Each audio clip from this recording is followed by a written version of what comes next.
It's not like I ran off with another groom, like, and you're carrying on like you can't trust me, like, because I bloody had to just talk my feelings out about some things that you did and you said. So you know what? Thanks for that. I'm actually not going to feel guilty anymore. So let's get this straight. This man made inappropriate, disrespectful comments about other wives, and yet is leaving the experiment because his wife betrayed his trust.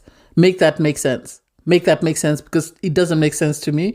It's the audacity for me, the audacity not to apologize to his wife, that he put her in an uncomfortable position whereby she had to regurgitate everything he said in front of everyone. It's the lack of self-awareness for me. It makes me question what sort of people are being allowed to sort of work with children, because he's a teacher himself, and if those are his beliefs, I'm really side-eyeing him. And then, oh my God, the intimacy task, I really loved it. Loved it. Some of it I was side-eyeing. You can tell who really has connections, who really sees a future in their relationship. So wants to be respectful. That way they don't do something that will embarrass them or the family when they say it. People like Karina and Paul, Ree and Jeff. And also, who else? I loved Jamie and Dave's thingy. I thought it was the cutest thing ever. But anyway, they're really winning me over. Hey there, thanks for stopping by, to girl Valerie. Welcome to my channel. If you're new here, don't forget to subscribe, click the like button, turn on the notification bell for when I upload new videos, and definitely leave a comment. In this episode, I'll be reviewing Married at First Sight Australia, Season 12, Episode 10. Wow, time flies. We're already at week 3. So obviously it's after, commitment ceremony. People are still reflecting on what happened. And the main source of discussion is the comments made by Jake. Everybody can't understand why he would say that. Obviously there's the issue of Tim, the fact that Tim came and nobody knows why he came after having treated his wife like crap. You have, Jamie and Dave, they don't understand what happened there because they were very close friends with Katie and they knew how serious she was about looking for love, and only for her to enter the experiment with someone who wasn't that serious doesn't make sense to them. You have Ree and Tim, they're also discussing the same thing because, I think a lot of people empathized with Katie because of all she went through. I can just imagine what happened off camera if that's how terrible he was on camera. So they are feeling some type of way. And then you have Morena. Morena is upset. Morena's got issues. She's got age issues. I don't think she wants... Well, she's struck. I'm trying to look for the sensitive thing. Okay, I personally feel like Morena still is young at heart. And because she missed so many years with her ex, she's trying to make up for those years. And she doesn't believe she's that old as she is. And so for someone to call her Senor after having had her feel some type of way that Paul didn't greet her, now that he's greeted her, he said Senor to her, now she's upset. Oh, I'm not an old woman. Senor is someone in her 90s with little beards and stuff. And it's like, oh my God, it's not that deep. It's not that deep. This woman is going to struggle. This woman needed therapy. She didn't need to be on the show. She needed to go to therapy after what she went through. That's what she needed, because this is just not helping her at all. And sadly, as much as her husband is really open to the idea of exploring a connection with her, he's being turned off by her constant talking, which is really sad. Obviously, it's intimacy week, so we have Alexandra sort of giving tasks for everyone to participate in. So everybody receives envelopes and people are excited to find out what, the next task is going to be. But in between all that, we flash to Jake and Ashley. Poor Ashley, poor Ashley. She's right, he's a man-child. He really is a man-child. From the pajamas that he wears, from the way that he carries himself, he is a man-child. So apparently it seems Jake just walked into the apartment. He spent the night in a different apartment and then walked in and started packing his stuff and said he's leaving. This is what I think. I think after the commitment ceremony or before the commitment ceremony, he had a conversation with someone and that whoever he spoke to told him he was in the right and to just say he feels betrayed. That way he can leave. Because at the end of the day, the comments that he made were inappropriate. They were inappropriate, body shaming, stereotyping, and then the racial comment didn't make things any better for him. So whoever advised him must have told him that it's time for you to leave, and say you're leaving on the basis of lack of trust. And it's like, lack of trust on what? You said something horrible and you wanted her to side with you. Is that what you're trying to say?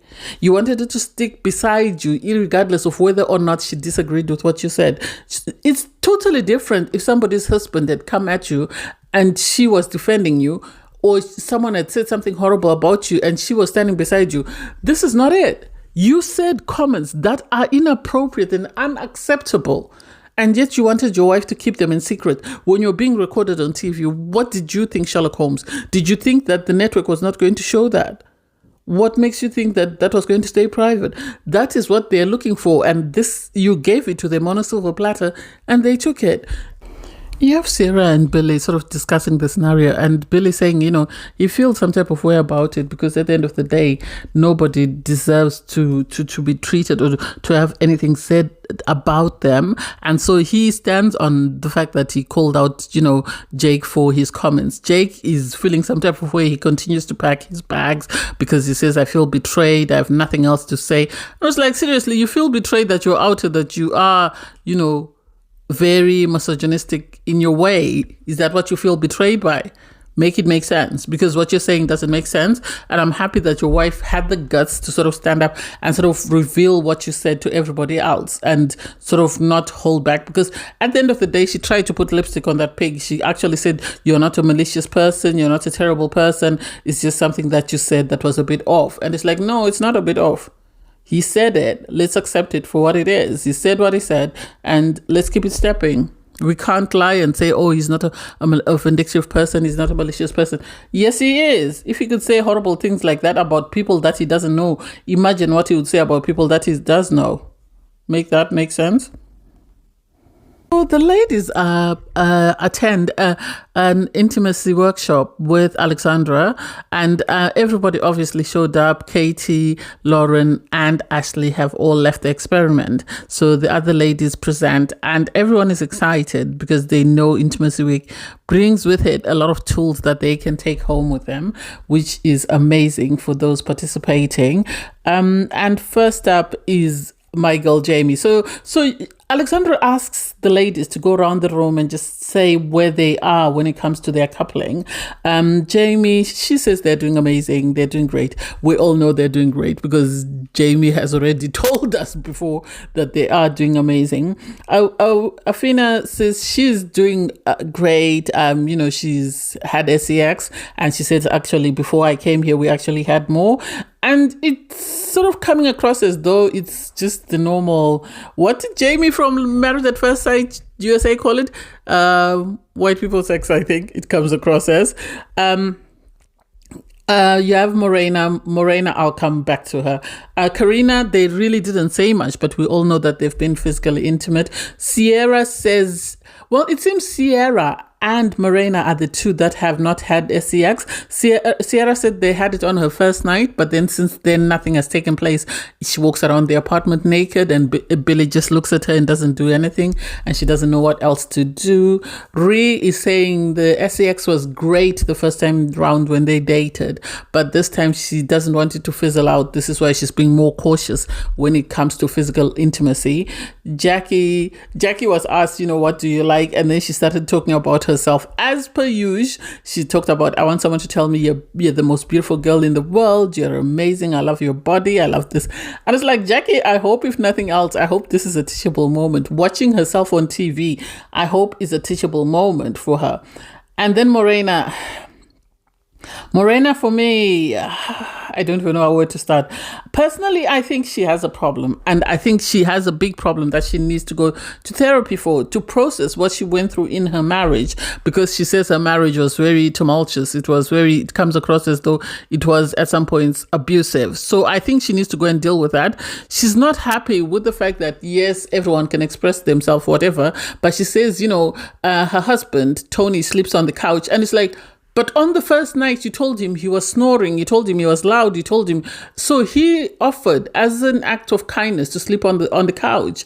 And so what now? Oh, well, he sleeps at 5 o'clock. Well, maybe have a conversation with him and just say to him, can we stay up for the night? Can you try and sleep a bit later? If you want him in your bed, then ask him, I haven't had the man in my bed for 7 years. I haven't. And it's like, Morena, I hope this is a teachable moment. I hope you watch yourself and you realize that you talk about yourself a lot, maybe way too much at times, and so you might need to tone down on that. That way people around you can actually express themselves, because it seems this is all you do. Alexandra then tells the ladies that, okay, she's setting a task for them to set up a date or their ideal date for them and their partner, which is a very good task, I think, because then you get what you want. Because if you tell the man what you want and he does the wrong thing, then you'll be upset. So the idea that, you get to arrange everything yourself, hopefully the ladies are going to be happy. After the workshop, the ladies leave in pairs, and you have Karina with Jamie. I love that little pair. And then you have Owina and Sierra. So you have Jamie and Karina go to a lingerie shop, and they are trying on lingerie, and it's like, ugh. Who tries on lingerie, please? Who tries on lingerie? Make it make sense to me. Am I living in some sort of alternate parallel universe or something? It's one thing to try on a bra. It's another thing to try on a panty. You better buy it. No one else is going to try that panty. I don't care if they put a liner on it or not. You are not selling me the panties that somebody else tried on. No. Oh my God, I'm having a fit. But they did look beautiful. They looked beautiful. I loved their empowerment moment. The fact that they were cheering each other on, that I loved. I really thought that was cute, that they had each other's back and they were sort of trying to encourage each other, which was good. And they looked really amazing in their swimsuits. So I can only imagine. Paul will be excited. Same as Dave. And they are the two who are having the most amazing time in their marriages. So, hey, it is what it is. You have Owina and Sierra. They go to what looked like a sex shop. It looked like, because there were whips, chains, ropes, you name it was there. And it's like, I don't think this is what they needed. I think they should have all gone to the lingerie shop and they should have bought different types of lingerie. Maybe the massage oil from that sex shop only, but I don't think they needed anything else, because Sierra was saying she's trying to get Billy to touch her. So anything she could get to sort of get him on board with, she was happy to try. And she also said she has, this dream of being tied up. And it's like, girl, that's too much. You want to scare the poor man. Instead of starting at 0, you want to start at 100. He'll be out the door before you finish unpacking the ropes. And then you have poor Tony. As soon as Morena walks in, Tony, I think he was told by the producers what the intimacy workshop entails, or somebody must have told him, or he must have looked it up, because he was nervous. Poor little man. He was nervous as hell. And so the idea that, you had Morena walk in. She looked amazing. She was in white. He was in white. He was tidying up. And then she started making... Well, her comments, I think, were not necessary, because she started telling him about how good he looked, how sexy he was, cleaning up and stuff. Yes, but at the same time, you want to start him at 0. You don't want to start him at 100. He's going to be afraid. He's going to panic, and he's going to run away, the poor man. And so he became nervous, Tony. You could see he was quivering in his boots. And so he was trying to sort of understand what their task was, because she kept making these, sexual remarks. And it wasn't necessary, really. It wasn't necessary. The more anxious he was, the worse she became. So she then asked him to leave the room so that she could get the place ready. And he was talking about, I don't want to leave. I don't want to cover myself in a leaf. And it's like, they wouldn't do that, Tony. You're on TV. I don't think they would do something that inappropriate. Maybe they might get you to wear some shorts and sort of prance around, but they wouldn't let you sit there in a leaf. I don't think so. So it's cute to see the idea of what everybody arranged for their intimacy task. And so first off, you have Paul and Karina. She, did this thing where she dressed up in her lingerie, and then she was putting chocolate on him and then licking it off. I think she let it set a bit too long because it was a bit too thick, but it was cute. At least the effort was there, and Paul really seemed to go along with it. He really seemed to enjoy it. That was the cutest thing ever. you had Awena and Adrian. They decided to do a card game. Well, it looked like Snakes and Ladder, but a romantic, in a sort of intimate romantic setting. And I, looking at it, thought maybe Awena thought, I've got a child. I shouldn't do anything inappropriate physically or sexually on TV because he goes to school with other children, so they're going to tease him. So I thought that was very sweet and actually very educational. The fact that you had Adrian say, oh, well, we don't need any help. We are doing good. It's like, Adrian, you cannot, beat your own drum about what you're doing. She needs to be beating your drum. And so if I were you, I would pipe down. And then I'm really trying not to fall in love with another reality TV couple, but Jamie and Dave are working overtime to win me over. They're working overtime and I don't like it because Jamie had brought the red, lingerie. So she came out wearing, I think, what looked like, Dave's jacket. Dave was sitting there. And then the moment she opened it, he was done. He told production, wrap it up. We're out. And it's like, oh my God. I don't think they even got an opportunity to say anything. I don't know what tasks they expected him to do, but as soon as he saw his wife standing in the hallway, she didn't even need to take her jacket off. She just opened her jacket and he was done. He lifted her up, closed the door, and off they went. It's like poor production. I really feel sorry for them. Hopefully they waited until everyone had left because that would be ox galore.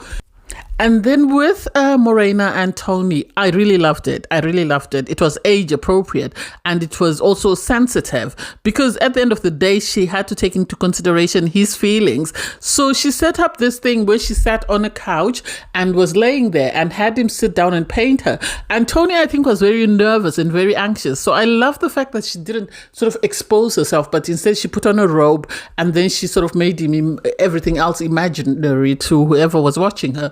So Tony, as soon as he walked in, he was flustered. He was sweaty. She was sat there, whatever he could see. I don't know what happened. He drank the whole glass of wine in one go. He kept being told, you need to slow it down. He was drunk as hell. And then he had to drink the water for the paintbrushes. And it's like, Tony is flustered. He is flustered. I wish Morena could just tone it down a bit and just sort of silence it down a bit and let him sort of nibble and bite. And once she's got him hooked, then she can be herself because he comes across as an amazing guy and he seemed really keen to sort of explore a connection with someone and make it work. But the idea that she was a bit over the top, I think, is what sort of pulled him back. So the fact that he was there and really seemed to be enjoying it, he did his painting, he painted her sad eyes and his nice smile, and he told her that your sad eyes are from your past and, your smile is you sort of reinventing yourself, and I hope I'm part of that smile. He apologized for whatever he did wrong. I thought it was very enlightening, and I hope, if nothing else, Morena actually uses this as a learning experience because this man actually is willing to make it work with her, but she needs to slow down. She needs to stop judging him by what her ex did and actually allow him to present as himself and see whether she'll fall in love with the man that he is. So you had Ree and Jeff. Jeff was scared. He was scared. He was shaking. He could barely walk into the room. And so for him to walk in and find out that she had an Asian-themed sort of dinner date for them, and then she wanted the dance, he was taken aback. This is what I think. I don't think it's not because they have attraction. I think attraction is already there and they see a future with one another, and it could be during their friendship they realized that maybe they had made a mistake with the breakup, but they didn't know how to sort of rekindle. So I think they see this as their second chance at love, and this is why they're taking things slow to make sure that they don't do anything that jeopardizes their relationship, because the dinner date was the cutest thing ever. And then she said to him, can we share a dance, because during our wedding dance my dress was too long. And it was sweet the way he was leading her and telling her what to do. It was the cutest thing ever. I really loved it. And I actually can see a future with the two of them if they continue to do the work and they don't let the passion and sort of the producers get to them. If they can continue to move at their own pace, I can see things moving. I have a feeling that after that date, things did move further than they are. And so I really loved that. I thought it was the sweetest thing ever. Next up was Sierra and Billy. Their date made me side-eye Billy, and it also made me side-eye Sierra, in the sense that their date was a massage day. So she bought some oils and she sat up in a chair and he was supposed to massage her. She said she wanted him to come out in just his boxers, and it's like, oh, he didn't need to come out in his boxers for that. He could have come out in his shorts. And for him, the way he was behaving, it makes me side-eye him. Is he not attracted to her and is trying not to hurt her feelings? Because the way he was turning it into a joke and sort of slapping her back with the oil and stuff didn't make sense to me. Even if he wasn't attracted to her, he could have just given her a massage. Or maybe he didn't want to start something he wouldn't be able to finish. Because that whole setup had me side-eye him in regards, is he not attracted to this woman? Why is he behaving in this way? Or is he attracted to her, but he wants to take his time, and so he's not trying to start things that he can't handle afterwards, or he can't calm down afterwards? What was it? I didn't quite understand that date, and you could see she was frustrated because she kept saying to me, it's not a joke, it's not a joke. So I don't know how that plays out. I can't wait to see. Then you had the Geek Squad. These two are going to really drive me insane. You know, Jackie and Ryan, I don't even know where to start with them, because the producers took them where the other girls went shopping for lingerie, you know, as groups.